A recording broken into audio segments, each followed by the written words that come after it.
So let's talk about how not to respond to those of us who are still grieving the election of President Trump. The election is finally over, and honestly, I feel sick every time I think about the fact that we're going to have to see Donald Trump as the President of the United States for the next 4 years. It's bad. I've been expressing my sadness and my fear about President Trump for the past couple of days. And most people are really empathetic. They get that this is a troubling time, but there are always a couple of people who want to go against the grain. So listen, here is what not to say to somebody who might be upset that we just elected a hate monger. First of all, don't try to tell me that not everybody who voted for Donald Trump is racist. I don't care. I'm not going to get into the weeds about how individual white people feel about black folks or Latinos or Muslims. I care about anybody who is voting to strengthen the type of rabid white supremacy that Trump represents. Maybe you're not racist if you voted for Trump, but I am absolutely going to question you if you cast a vote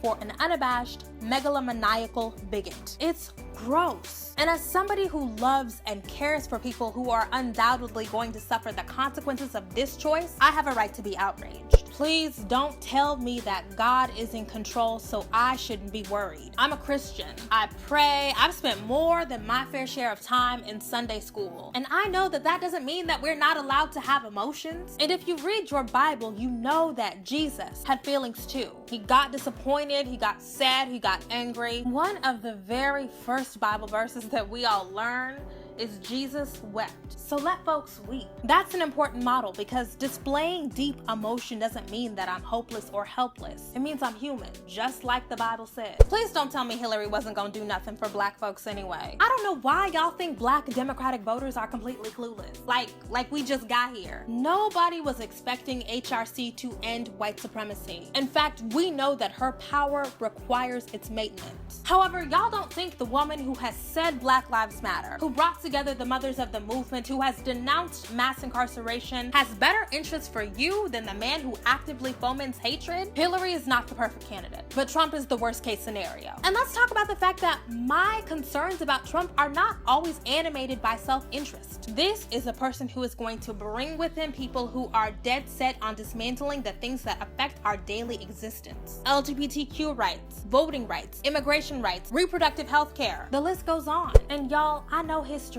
You don't have to tell me that we've been through worse. That's no consolation. Black people have been through so much stuff that we should have never had to go through in the first place. And yeah, sometimes I look to my foremothers to draw strength, but I definitely do not romanticize that struggle. And quite frankly, we don't know what hell is on the other side of Inauguration Day. Black folks are usually the hardest hit. I'm supposed to feel better because my grandparents had it worse? What does freedom look like to you? Because that is definitely not the yardstick that I use to measure the state of my humanity. It is much deeper than at least the KKK didn't burn down my house today. And don't tell me to stop crying and get to work. Who said we weren't gonna work? Doesn't work require strategy? And doesn't that require contemplation and self-reflection? Why are you rushing us? Y'all want us to get to work before we've had time to process what just happened or its myriad consequences? I really hope that Trump will inspire a new generation of organizing and marginalized communities. But that doesn't happen on election day. To be honest, a lot of this feels like folks who had no emotional attachment to this election bragging about it.